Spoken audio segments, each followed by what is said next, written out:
नमस्कार। आज हम करेंगे बच्चे काम पर जा रहे हैं। राजेश जोशी द्वारा रचित यह कविता बच्चों के जीवन से संबंधित है। यहाँ कवि ने खेल कूद तथा पढ़ाई लिखाई को छोड़कर काम पर जाने वाले छोटे छोटे बच्चों के प्रति अपनी चिंता व्यक्त की है। कवि यहाँ बहुत चिंतित है कि खेलने कूदने की आयु में बच्चों को काम पर भेजा जा रहा है। कोहरे से ढकी सड़क पर बच्चे काम पर जा रहे हैं। सर्दी के मौसम का वर्णन किया है, जब धुंध चारों तरफ छा जाती है और सुबह जल्दी छाई हुई धुंध में जब सड़क पर चारों तरफ कोहरा छाया होता है, उस समय छोटे छोटे बच्चे काम पर जा रहे हैं। हमारे समय की सबसे भयानक पंक्ति है यह। भयानक है इसे विवरण की तरह लिखा जाना। कहते हैं कवि, यह हमारे समय की सबसे खतरनाक पंक्ति है, सबसे खतरनाक बात है। आज के युग की सर्वाधिक भयानक पंक्ति माना है। इससे बढ़ा चढ़ाकर लिखना अथवा विवरण की तरह लिखना उससे भी बड़ा भयानक है। मतलब इसको इश्तिहार की तरह नहीं छापना चाहिए, बल्कि इसका ये प्रश्न पूछा जाना चाहिए, एक सवाल की तरह इसको पूछा जाना चाहिए कि क्यों छोटे छोटे बच्चे काम पर जा रहे हैं। अर्थात यह एक प्रश्न है कि क्यों छोटे बच्चों को काम पर भेजा जा रहा है। क्या अंतरिक्ष में गिर गई हैं सारी गेंदें? क्या दीमकों ने खा लिया है सारी रंग बिरंगी किताबों को? अब कवि प्रश्न कर रहे हैं कि क्या बच्चों के जो खेलने के साधन होते हैं वो सारी गेंदें उनकी अंतरिक्ष में गिर गई हैं, कहीं आकाश में चली गई हैं? क्या बच्चों के पढ़ने की पुस्तकों को दीमकों ने चाट लिया है, अर्थात उनकी पढ़ने की जो सामग्री है वो नष्ट हो गई है? क्या काले पहाड़ के नीचे दब गए हैं सारे खिलौने?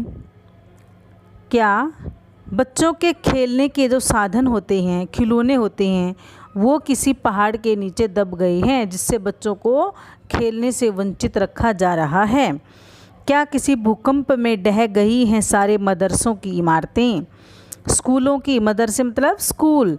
क्या सारे स्कूल, कोई ऐसा भूकंप आया था कि सारे स्कूल गिर गए हैं, उन स्कूलों की इमारतें ढह गई हैं जिससे बच्चे पढ़ाई से वंचित रह गए हैं? क्या सारे मैदान, सारे बगीचे और घरों के आंगन खत्म हो गए हैं एकाएक? अब कवि और भी दुख जताते हुए कहते हैं कि क्या अचानक सारे खेलने के मैदान, बगीचे और घरों के आंगन एकदम से समाप्त हो गए हैं? तो फिर बचा ही क्या है इस दुनिया में?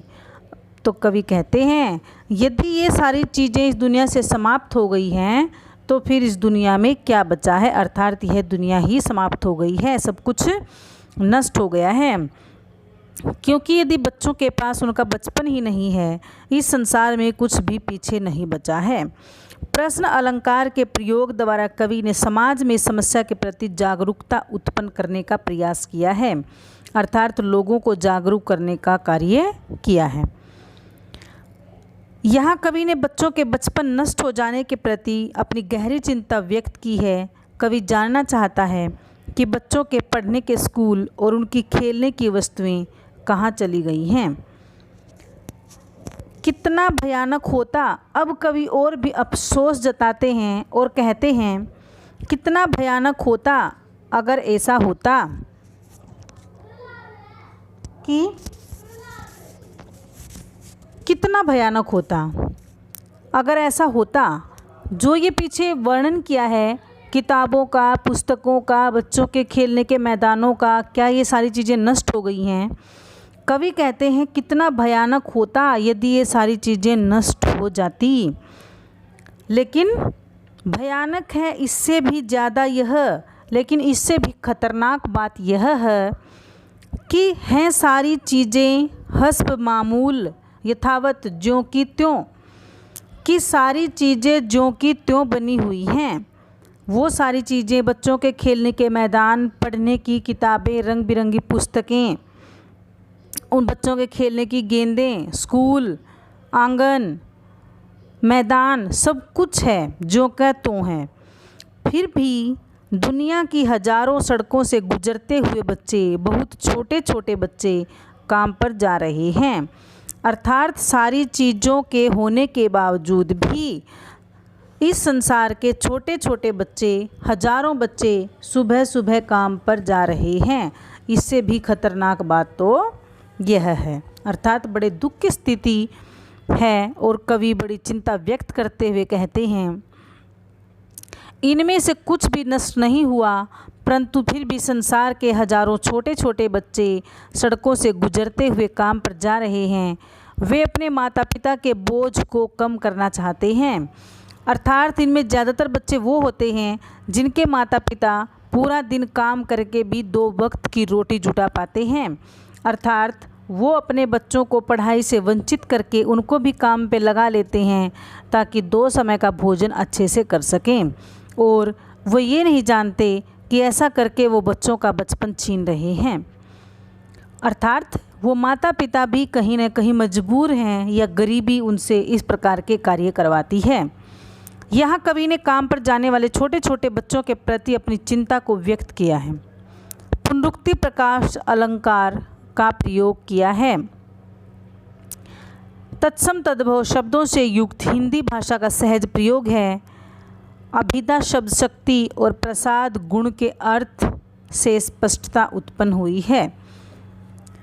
अर्थात हम सब का भी इन सब के प्रति कुछ न कुछ कर्तव्य बनता है। शहर में हम देखते हैं बहुत से स्थानों पर छोटे छोटे बच्चों को काम करते हुए देखते हैं, तो हम उनके लिए क्या कुछ कर पाते हैं। हमें उनके लिए कुछ न कुछ करना चाहिए। बाल श्रम कठोर अपराध है, हमें इसको रोकना चाहिए और हर बच्चे को प्रेरित करना चाहिए पढ़ने के लिए, ताकि बच्चों का बचपन और इस देश का भविष्य सुरक्षित रह सके। अर्थात बच्चे पढ़ेंगे ही नहीं तो देश का भविष्य खतरे में